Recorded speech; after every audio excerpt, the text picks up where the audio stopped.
पहले कभी स्मरण में नहीं आया, पर आज स्मरण में आया है नखपुरा में, तो बड़े सावधानी से सुनिएगा। एक बार मां आद्य शक्ति पार्वती अपनी सखी गजमुखी के पास गई। क्या नाम था उनकी सहेली का? गजमुखी। जम के बोलो, गजमुखी। उनकी सखी गजमुखी के पास गई। ध्यान देना थोड़ा सा। एक शिवजी के गण नंदी और एक पार्वती जी की सहेली गजमुखी।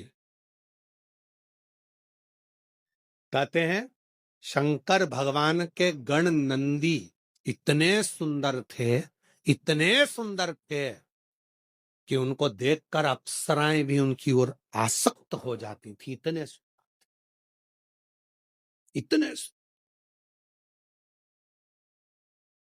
तब बाबा देवादिदेव महादेव की आराधना में नंदी लग गए। शिवजी ने कहा वर मांगो तुमको क्या चाहिए, तो कहा कि मेरा मुख बदल दो, मुझे ये मनुष्य का चेहरा नहीं चाहिए। क्यों?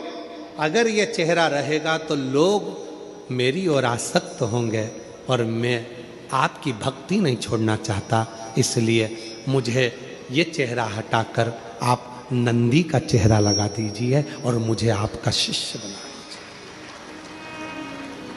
दूसरे नंबर पर है माता पार्वती जी की सहेली गजमुखी। इतनी सुंदर थी, इतनी सुंदर थी, इतनी सुंदर, जो आज के ज़माने में दिन भर इंस्टाग्राम पर और फेसबुक पर और ना जाना कौन कौन से वो सोशल मीडिया पे आप जितनी भी सुंदर सुंदर कहते हो ना, कितनी सुंदर, कितनी सुंदर,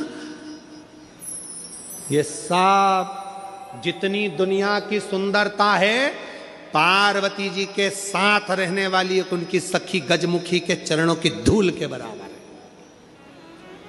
चरणों की धूल के बराबर।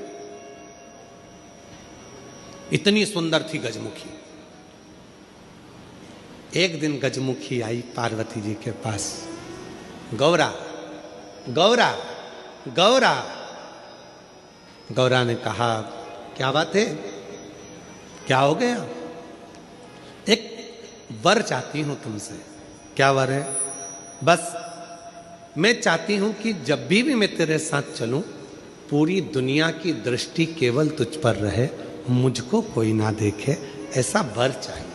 पार्वती जी ने कहा इतनी स्त्री की सुंदरता तो उसके चेहरे से ही होती है और तू ऐसा वर मांग रही? नहीं नहीं नहीं, मुझे बस तू वर दे दे, ऐसा वर दे दे। पार्वती जी ने कहा तुझे जो अच्छा लगे वो प्राप्त कर ले, मुझे हाथी का मुख लगा दे।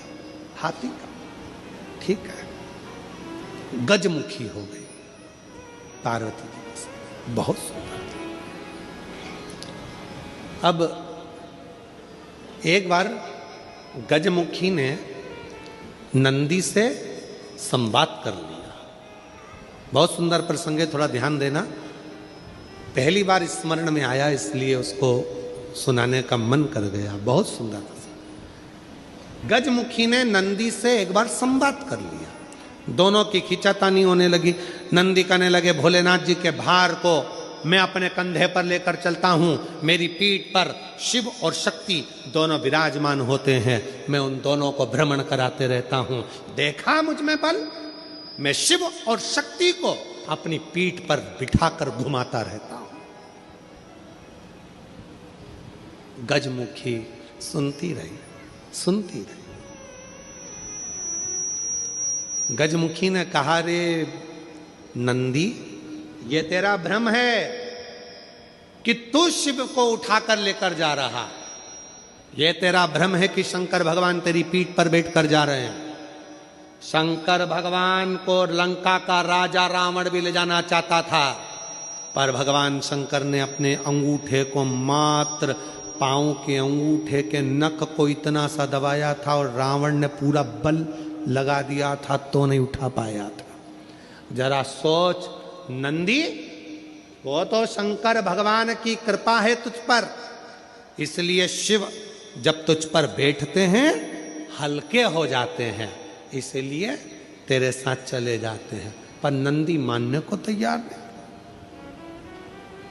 जब नंदी नहीं माना तब गजमुखी ने कहा कि नंदी मेरी बात मान ले। नंदी कहते नहीं नहीं, अगर तुम कहती हो कि शिव हल्के हो जाते हैं भक्त के लिए, तो तुम ऐसा कुछ कर कर बता दो कि शंकर भगवान तुम्हारे कहने पर बैठ जाए। ठीक है। आज गजमुखी पार्वती जी की आज्ञा लेकर तब साधना में बैठ गई। शिव जी प्रसन्न हो गए। क्या बात है गजमुखी, क्या चाहती हो? इतने दिनों से तुम तप साधना कर रही हो पार्वती की, आज मेरी तप साधना? क्या हुआ? बोलो गजमुखी, क्या चाहती हो? गजमुखी ने एक बेलपत्र का पत्ता दिया और बाबा भोलेनाथ जी से कहा, बाबा मेरा निवेदन है, इस पत्ते को मैं हवा में उड़ाऊंगी, आप उस पत्ते पर क्या बैठ जाओगे? शंकर भगवान बोलने लगे, अकेला बैठूं या पार्वती को भी बैठाऊं? गजमुखी बोली, इतने से पत्ते पर पार्वती भी बैठ जाएगी? शिव जी बोले, पार्वती को बिठाऊं, साथ में गणेश जी को भी बिठाऊं कि रिद्धि सिद्धि को भी बिठाऊं? गजमुखी ने कहा, इतने से पत्ते पर गणेश रिद्धि सिद्धि बैठ जाए। शिव जी बोले कि कार्तिकेय को भी बिठा लूं कि अशोक सुंदरी को भी बिठा लूं कि जया विशारा सामरी बारी दौतली देव सबको बिठा लूं? इतना बड़ा परिवार सब बैठ जाएगा? इतने में शिव जी बोले कि भगवान विष्णु और लक्ष्मी को भी बिठा लूं क्या? कहा विष्णु लक्ष्मी, तू कहे तो ब्रह्मा ब्रह्माणी को, ब्रह्मा ब्रह्माणी, इंद्र इंद्राणी, 33 कोटि देवता इस पत्ते पर बिठा देता हूं, बोल गजमुखी। गजमुखी मुस्कुराकर बोली, ये सब तो नहीं, केवल आप बैठ जाइए। गजमुखी ने शिव नाम लेकर पत्ते को शिवलिंग पर चढ़ाने के लिए बस थोड़ा सा उसको नीचे की ओर गिराया। उतनी देर में उस पत्ते के अधर पर मेरा शंकर आकर विराजमान हो गया। मेरा शिव, मेरा शिव उस पत्ते पर आकर विराजमान। आवाज लगाई, नंदी जल्दी आओ। तुम कहते थे मुझ में बल है, मैं शिव को पीठ पर बिठाता हूं। तुमसे ज्यादा बल एक बेलपत्री के पत्ते में है, जो पूरे 33 कोटि देवता को एक पत्ते पर बिठा सकता है। एक बेलपत्र के पत्र में वो बल होता है, एक बेलपत्र के पत्ते में वो बल होता है, पूरे ब्रह्मांड को वो अपने में समेटे रहता है। तब भगवान शिव ने प्रसन्न होकर कहा, सुनो गजमुखी, आज मैं प्रसन्न हुआ, तुम्हें वर देता हूं। जब भी पृथ्वी पर मृत्युलोक में कोई पार्थिव शिवलिंग का पूजन करेगा और पार्थिव मिट्टी का जब कोई शिवलिंग बनाएगा, उस शिवलिंग को केवल थाली पर, पाटे पर या लक्कड़ पर नहीं, मेरा बेलपत्र रखकर जब उस पर कोई शिवलिंग का निर्माण करेगा, जो कामना वो चाहेगा उसकी कामना शिव उसी क्षण पूरा कर देगा, उसी क्षण पूरा। आप में से कितने लोग हैं जो पार्थिव लिंग का निर्माण करते हैं? हाथ उठाओ। करते हो सब? वैसे नहीं करते होगे तो सावन में अपन लोग सब मिलकर ही करते। काय में बनाते हो? पात्र में। पात्र के अंदर जब शिवलिंग का निर्माण करते हो तो सबसे पहले नीचे एक बेलपत्र रखा, रखते हो? जम के तो बोलो, रखते हो ना? बहुत जरूरी है एक बेलपत्र। क्यों? कहते हैं जब हमने शिवलिंग बना लिया, पूजन चालू कर दी, पानी डालना प्रारंभ करा, ये तो मिट्टी है, धीरे धीरे पानी चढ़ते चढ़ते गलने लगती है। जब मिट्टी गलने लगती है, शिवलिंग थोड़ा थोड़ा थोड़ा थोड़ा खंडित होने लगता है। मन में आता है कि हमने शिव जी की पूजन करी, शिवलिंग मिट्टी का था, गल रहा है। शहद चढ़ाने से, दूध चढ़ाने से, जल चढ़ाने से, अभिषेक करने से मिट्टी गलने लगी है, शिवलिंग खंडित होने लगा है।